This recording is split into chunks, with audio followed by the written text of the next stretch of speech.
વર્ષથી પાલેજમાં જૂના અને જાણીતા computer, laptop, CCTV camera service, printer repairing તેમજ નવા અને જૂના કોમ્પ્યુટર લે વેચ કરનાર. એડમિશન ફોર્મ તેમજ તમામ સરકારી ફોર્મ ઓનલાઈન ભરી આપવામાં આવશે. આમોદ તાલુકાના કેટલાક ગામોમાંથી 765 કેવી પાવર ગ્રીડ લાઇન પસાર થતી હોય ખેડૂતોને વળતર બાબતે ચોખટ નહીં કરાતા ખેડૂતોમાં રોષ જોવા મળ્યો હતો, જેથી ખેડૂતોએ આમોદ મામલતદારને આવેદનપત્ર આપી યોગ્ય વળતરનો ખુલાસો થયા પછી જ કામગીરી કરવા જણાવ્યું હતું. આમોદ તાલુકાના કેરવાડા, તણછા, સમિયાલા ગામના ખેડૂતોએ મામલતદાર કચેરીએ ભેગા મળી ખેડૂત એકતા જિંદાબાદના સૂત્રોચ્ચાર કરી આમોદ મામલતદાર વિનોદચંદ્ર જરીવાલને આવેદનપત્ર આપ્યું હતું, જેમાં જણાવ્યું હતું કે સરકાર દ્વારા 765 કેવી અમદાવાદ નવસારી ટ્રાન્સમિશન લાઇનના સંપાદનને કારણે ખેડૂતોની ફળદ્રુપ જમીનને કારણે ખેડૂતોને ખૂબ જ આર્થિક નુકસાન થાય તેમ છે. જમીનનો ટુકડો થઈ જતા બજાર કિંમત પણ ઘટવાની સંભાવના છે. બાંધકામને કારણે જમીનમાં પાણીનો ભરાવો થવાની સંભાવનાને કારણે નુકસાન થાય તેમ છે. તેમજ સરકાર દ્વારા કેટલું વળતર ચૂકવવામાં આવશે તે પણ જણાવવામાં આવ્યું નથી. તેમજ બુલેટ ટ્રેન પ્રોજેક્ટમાં સંપાદિત થયેલી જમીનનું જે ધોરણે વળતર ચૂકવાયું હોય તે મુજબ વળતર ચૂકવવા માંગણી કરી હતી. આ ઉપરાંત ખેડૂતોને કેટલું વળતર ચૂકવવામાં આવશે તેનો પણ ખુલાસો થયા પછી જ કામગીરી શરૂ કરવા જણાવ્યું હતું. રિપોર્ટર યાસીન દિવાન, કરજણ સંદેશ ન્યૂઝ ચેનલ, આમોદ.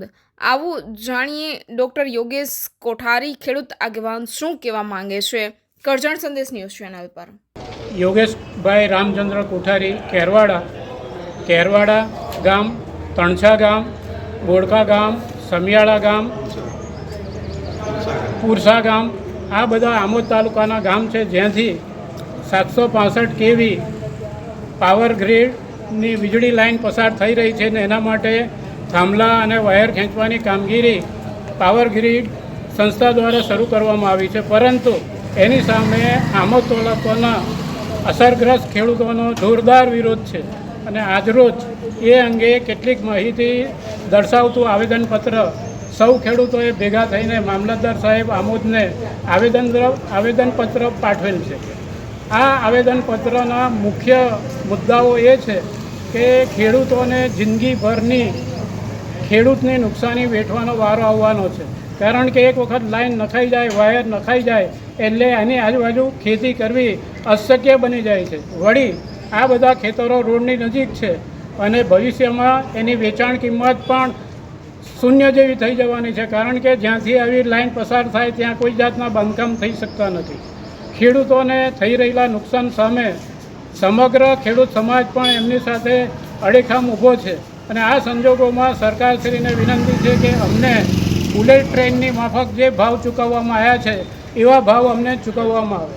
આ અંગે અમે એક સંઘર્ષ સમિતિની પણ રચના કરી છે, જેમાં કિશોરસિંહ કપલેટિયા યાને કે પ્રવીણસિંહ કપલેટિયા, પ્રવીણસિંહ રાજ, અર્જુનસિંહ કપલેટિયા, આ ઉપરાંત ફરીદભાઈ, આ બધા ખેડૂતો ભેગા મળીને છેલ્લી મિનિટ સુધી લડત આપીશું. ગુજરાતના અગ્રીમ અખબારોમાં આપની કોઈ પણ પ્રકારની જાહેરાત આપવા માટે સંપર્ક કરો.